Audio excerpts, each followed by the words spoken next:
میں ہوں آپ کا میزبان سعید الرحمان صدیقی۔ ہم گفتگو کر رہے ہیں گزشتہ چند دنوں سے جو ہمارے گرد و پیش ہونے والے واقعات ہیں اور جس طرح سے ایران میں صورتحال ہے۔ ایران اور اسرائیل کی جنگ بڑی شدت کے ساتھ جاری ہے اور امریکہ اس میں اسرائیل کا معاون بنا ہوا ہے، اور امت مسلمہ کی اکثریت کی جو حمایت ہے وہ اپنے ایرانی بھائیوں کے ساتھ ہے جو ظلم و زیادتی کا شکار ہے۔ یقیناً اسرائیل کو کافی نقصان پہنچ رہا ہے۔ ایران کے فضائی جو میزائل حملوں کے ذریعے سے ادھر اسرائیل بھی مسلسل ایران میں نشانہ بنا رہا ہے، وہاں کی فوجی تنصیبات کو، وہاں کے عوام کو، وہاں کی لیڈرشپ کو اور وہاں کی فوجی قیادت کو۔ یہ حالات جو مسلسل خطرے کی طرف، مزید خطرے کی طرف بڑھ رہے ہیں، یقیناً یہ صرف اب ایران اسرائیل یا امریکہ کی جنگ نہیں رہے گی، بلکہ یہ پوری دنیا کو اب آہستہ آہستہ متاثر کرنا شروع کر دیا ہے۔ جس طرح سعودی عرب کی آئل ریفائنری کو نشانہ بنایا گیا، اور اسی طرح تیل کی ترسیل کے حوالے سے بھی مستقبل میں مشکلات آ سکتی ہیں، کیونکہ دنیا میں جو تیل کی ترسیل کی جاتی ہے وہ اس میں سے بیشتر راستے ایسے بھی ہیں کہ جس پہ ایران کا کافی حد تک کنٹرول ہے، اور ایران نے دھمکی بھی دی ہے کہ اگر یہ جنگ زیادہ طویل طوالت اختیار کرتی ہے تو وہ تیل کی ترسیل کے راستے بھی بند کر سکتے ہیں۔ پاکستان کی حکومت نے برملا طور پہ ایران میں جو اس وقت اسرائیلی جارحیت ہے اس کی نہ صرف مذمت کی ہے، بلکہ ایرانی عوام کے ساتھ جو ہے نا اپنے ثابت قدمی اور اپنے کھڑے ہونے کے عزم کا اعادہ بھی کیا ہے، جس کا اعتراف جو ہے ایران کے اقوام متحدہ میں سفیر نے بھی کیا کہ پاکستان ان کے ساتھ چٹان کی طرح کھڑا ہے، اور پاکستان کا ایران کی طرف سے بار بار شکریہ بھی ادا کیا جا رہا ہے۔ لوگ یہ سوال پوچھ رہے ہیں، مہذب اقوام یہ سوال پوچھ رہی ہیں کہ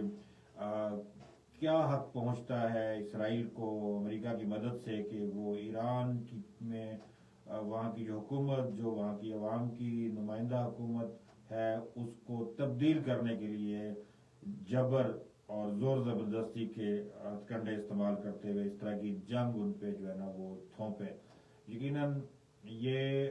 صورتحال کوئی اچھی نہیں ہے، اور دنیا کی کوئی بھی مہذب قوم اگر وہ تعصب سے آزاد ہے، اگر وہ بغض سے آزاد ہے، اگر وہ نفرت سے آزاد ہے، اگر وہ انتہا پسندانہ سوچ سے آزاد ہے، وہ کبھی بھی ایران پہ ہونے والی جارحیت کی حمایت نہیں کر سکتی۔ دنیا میں جارحیہ ملک کو کبھی بھی کوئی اچھے الفاظ سے یاد نہیں رکھتا، اور امریکہ اور اسرائیل کو اس بات کا کافی حد تک ادراک بھی ہو گیا کہ انہوں نے کوئی آسان ہدف نہیں چنا۔ ایران ابھی تک ثابت قدم ہے، گو کہ ان کی لیڈرشپ شہید کر دی گئی، ان کی سرکاری تنصیبات کو نشانہ بنایا گیا، ایرانی پارلیمنٹ کو نشانہ بنایا گیا، اور ان کی فوجی قیادت شہید کر دی گئی، ان کے سائنسدان شہید کر دیے گئے، لیکن کوئی بھی حربہ ابھی تک جو ہے نا وہ ایرانی عوام کو دبا نہیں سکا۔ جو امریکہ کہتا تھا کہ ایرانی عوام کی مدد کے لیے میں اس جنگ کا آغاز کر رہا ہوں اور ایران کے عوام کو میں انصاف دلاؤں گا، تو وہ عوام کہاں ہیں ایران کے؟ وہ تو سارے کے سارے اس وقت جو ہے نا ایران کی حکومت کے ساتھ کھڑے ہیں، اور وہاں پہ کوئی بھی ایسی عوامی تحریک جو ہے نا اس وقت سامنے نہیں آئی کہ جس سے یہ ظاہر ہو کہ وہاں کے لوگ وہاں کی رجیم چینج کرنا چاہتے ہیں۔ یقیناً کسی بھی ملک کے آزاد اور خود مختار اور آزادی پسند عوام کسی بھی جارحیہ کو پسند نہیں کرتے، اور میں سمجھتا ہوں کہ اگر ایران میں کچھ حد تک کہیں اسلامی حکومت کو مخالفت کا سامنا بھی تھا، اس جارحیت کے بعد وہ مخالفت بھی دم توڑ گئی ہے۔ ایران کی اسلامی حکومت کے مخالفین بھی اس وقت ایران پہ ہونے والی جارحیت میں حکومت کے معاون بنتے ہوئے دکھائی دے رہے ہیں۔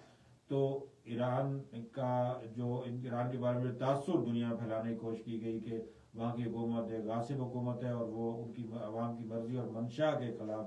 جو ہے نا وہاں پہ اس وقت ان کے اوپر مسلط ہے، وہ بات اس جنگ میں غلط ثابت ہو گئی ہے کہ ایران میں کوئی ایسی بغاوت موجود ہے۔ یقیناً امریکہ کو یہ سوچنا چاہیے کہ وہ کیوں تعصب کی بنیاد پہ اسرائیل کا ساتھ جو ہے نا وہ دے رہا ہے، وہ کیوں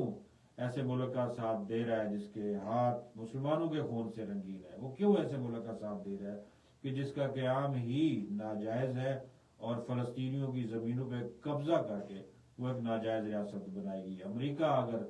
دنیا میں جمہوری اور جمہوریت پسند اور انسانی آزادیوں اور دنیا میں ہر قوم کو زندہ رہنے کے جو ہے نا حق کو تسلیم کرنے والا ملک اپنے آپ کو کہلاتا ہے، تو اس کو اپنے عمل کے ذریعے سے یہ بات ثابت کرنی ہوگی کہ وہ واقعہ ہی جو کہتا ہے، جس بات کا وہ علمبردار ہے دنیا میں، وہ عملاً کرتا بھی ہے. ٹھیک ہے، تو یقیناً جو ہے نا امریکہ کے جو اقدام ہے خود امریکہ کی ساکھ کو بری طرح خراب کر رہے ہیں، اور دنیا میں امریکہ کے امیج پہ بھی سوال اٹھنا شروع ہو گئے ہیں کہ یہ امریکہ جو اقدامات اٹھا رہا ہے، کیا یہ اقدام کرینہ انصاف ہے؟ آپ سن رہے ہیں پروگرام باخبر کشمیر، میں ہوں آپ کا میزبان سعید الرحمان صدیقی، سونو ایف ایم 89.4. جب سے یہ ایران اور افغانستان میں کشیدگی شروع ہوئی ہے، اپنی اسپیشل ٹرانسمیشن اور اسپیشل پروگرامز کے ذریعے سے جو ہے نا آپ کو وہاں کے حالات و واقعات بتا رہا ہے. اس وقت جو آپ ہمارا پروگرام سوشل میڈیا پہ لائیو سن رہے ہیں، وہ آپ کو 3 سے 4 بجے کے درمیان آپ ریڈیو پہ بھی یہ پروگرام دوبارہ ٹیلی کاسٹ کے طور پہ سنیں گے. یقیناً ہم نے اپنے ناظرین اور سامعین، جو ناظرین ہمیں سوشل میڈیا پہ دیکھ رہے ہیں، جو ریڈیو پہ ہمیں سامعین سن رہے ہیں، ہم نے کوشش کی ہے کہ آپ کو تازہ بتازہ لمحہ بلمحہ جو خبریں ہیں، لمحہ بلمحہ ہونے والے واقعات ہیں، ان سے ضرور آگاہ رکھیں، اور آپ کو بتائیں کہ اس وقت جو ہے نا وہ دنیا میں کیا ہو رہا ہے، کیا چیزیں چل رہی ہیں. اور ساتھ ساتھ ہم اپنے ناظرین اور سامعین کی کو جو ہے نا پرامن رہنے کی بھی تلقین کرتے رہے ہیں کہ ایران کے جو حالات ہیں اس پہ پوری پاکستانی قوم رنجیدہ ہے، اور پوری پاکستانی قوم اور پاکستان کی حکومتیں اعلان ایران کے ساتھ کھڑی ہیں، کیونکہ پاکستان نے ہمیشہ جارحانہ پالیسی کی مخالفت کی ہے، خواہ وہ کشمیر میں ہو، خواہ وہ فلسطین میں ہو، خواہ وہ دنیا کے کسی بھی کونے میں ہو. پاکستان ہمیشہ جارحہ اقوام کے خلاف کھڑا رہا ہے، اور مظلوم اقوام کا پاکستان نے ہمیشہ ساتھ دیا. تو یہ کیسے ہو سکتا ہے کہ پاکستان اپنے ایرانی بھائیوں کا ساتھ نہ دے؟ پاکستان نے اپنے عمل کے ذریعے سے ثابت کیا ہے. ضرورت اس عمل کی ہے کہ ہم اپنی حکومت پہ اعتماد کریں، ہم اپنی فورسز پہ اعتماد کریں، اور ہم اپنے پالیسی ساز اداروں پہ اعتماد کریں. بظاہر جو سوشل میڈیا پہ پروپیگنڈا کیا جا رہا ہے، جو جھوٹی اور منفی باتیں پھیلائی جا رہی ہیں، ان کا کوئی حقیقی وجود موجود نہیں ہے. حقیقت میں پاکستان کبھی بھی وہ قدم نہیں اٹھا سکتا جو پاکستان کے عوام کی مرضی اور منشا کے خلاف ہو، یا پاکستان کے مفادات کے خلاف ہو، یا پاکستان کی جو طویل عرصے سے خارجہ پالیسی ہے اس کے خلاف ہو. پاکستان نے اپنے قیام سے آج تک اسرائیل کو تسلیم نہیں کیا. اس وقت بھی کہ جب کہ پاکستان ایٹمی قوت نہیں تھا، اور آج جب کہ پاکستان ایک طاقتور فوجی ملک ہے، ایک طاقت رکھتا ہے دنیا میں، یہ کیسے ہو سکتا ہے کہ وہ جھک جائے اور اپنی پالیسی بدل لے؟ وہ پالیسی جو قائد اعظم رحمۃ اللہ علیہ نے واضح کر دی تھی اسرائیل کے حوالے سے. تو اعتماد رکھنا چاہیے ہمیں اپنی حکومت پہ. یہ وقت انتشار اور افراط و تفریط کرنی ہے کہ ہم ان واقعات اور ان حالات میں جو ہے نا اپنے ہی ملک کے خلاف جو سوشل میڈیا مہم ہے اس کا حصہ بن جائے. آپ کو پتہ ہے کہ پاکستان کو کمزور کرنا، پاکستان میں حکومتوں کے خلاف یا فوج کے خلاف نفرت پھیلانا کس کا ایجنڈا ہے؟ اسی بھارت اور اسرائیل کا ایجنڈا ہے، جس کے خلاف اس وقت پوری پاکستانی قوم کھڑی ہے. تو اگر آپ اسرائیل کے خلاف کھڑے ہیں تو آپ کو ان کی سازشوں کا بھی علم ہونا چاہیے کہ وہ کیوں پاکستان کو کمزور کرنا چاہتے ہیں. اسرائیل سمجھتا ہے کہ دنیا میں جو سب سے زیادہ خطرہ کسی ملک سے ہو سکتا ہے، اسلامی ملک سے، وہ پاکستان ہے، کیونکہ پاکستان طاقت رکھتا ہے اور اسرائیل پہ فوجی برتری رکھتا ہے. تو پاکستان جو ہے نا وہ کبھی بھی ان چیزوں میں سمجھوتا نہیں کرے گا. ہمیں اعتماد کرنا چاہیے اپنے ارباب اختیار پہ، اپنے حکمرانوں پہ. اور اس کے ساتھ ساتھ افغانستان میں جو حالات ہوئے، جس طرح سے فتنہ الخارج نے پاکستان کو نشانہ بنایا، ہماری شہرہ کو نشانہ بنایا، ہماری معیشت کو نشانہ بنایا، ہماری فورسز کو نشانہ بنایا، ہماری مساجد کو نشانہ بنایا، ہماری امام بارگاہوں کو نشانہ بنایا، ہمارے بازاروں کو نشانہ بنایا، ہمارے سکولز کو نشانہ بنایا، معصوم بچوں کے خون سے جن کے فتنہ الخارج کے ہاتھ رنگین ہے. تو پاکستان کتنا صبر کرتا؟ بالآخر پاکستان نے افغانستان کو لاتعداد وارننگ دینے کے بعد وہ اقدام اٹھایا جو پاکستان نہیں اٹھانا چاہتا، یعنی افغانستان پہ فتنہ الخارج کے ٹھکانوں اور اس کے معاونین کو نشانہ بنانا. افغانستان سے متعلق بھی پاکستان کی پالیسی پہ پاکستان کی پوری قوم کو اعتماد ہے. اور جو سوشل میڈیا پہ دوسرے ملکوں میں